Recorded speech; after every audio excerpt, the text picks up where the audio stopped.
Hey guys, Andy from Estella's Revenge, and I'm here today with my quarterly TBR. So what I've noticed about myself in the last year is that I have a really hard time creating a monthly TBR pile and sticking to it.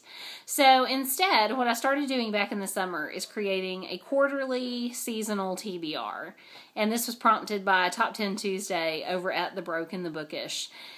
And so essentially, I'm not necessarily picking books that are specific to the season, but I'm picking 10 books that I want to focus my energies on in that quarter. So I'm actually going by calendar dates of when the seasons begin and end.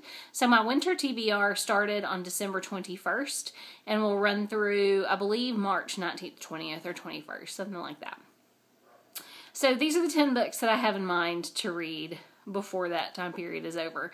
And I think I find that this works for me so well because it gives me an opportunity to have more flexibility than I would creating a monthly TBR.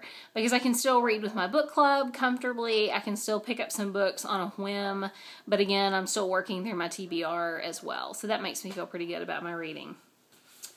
So the first book is The Weed That Strings the Hangman's Bag by Alan Bradley, the second book in the Flavia de Luce series. If you remember, I read The Sweetness at the Bottom of the Pie earlier this year, and I loved it, so I can't wait to start this. We also have The Sweet Shop Owner by Graham Swift.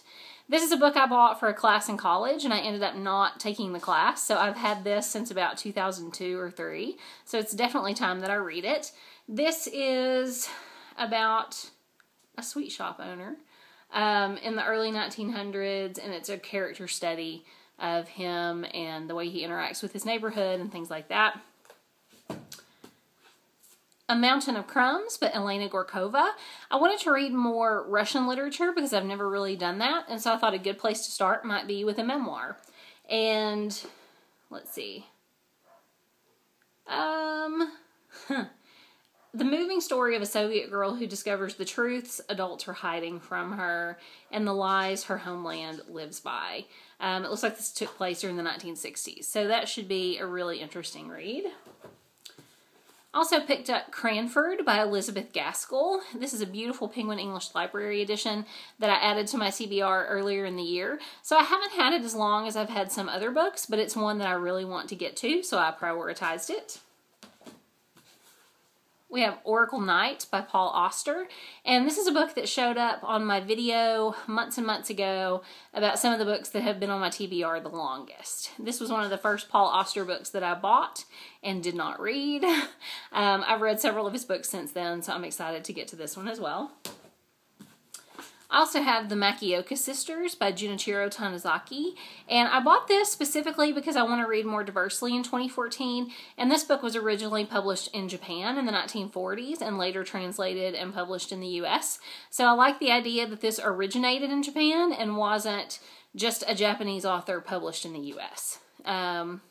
I think you get a little bit different perspective based on where they were originally published and translated and so on. So I'm really excited to read this one, especially after Mercedes at Mercy's Bookish Musings really liked it. I also have The Red Queen by Margaret Drabble, and this is on the cusp of a trip to Korea. Barbara Hollowell receives an unexpected package with no return address. Inside, she finds a centuries-old memoir by a Korean crown princess that details the mysteries of the Korean court as well as the dramas that left the princess childless and her husband dead. So, a really intriguing sounding story. I've heard good things about Margaret Drabble, but I've never read her myself. One Flew Over the Cuckoo's Nest by Ken Kesey. I've had this on my TBR for quite a long time as well. I want to read the book before I watch the film with Jack Nicholson, which is a classic in its own right. So I'm very excited about that one as well.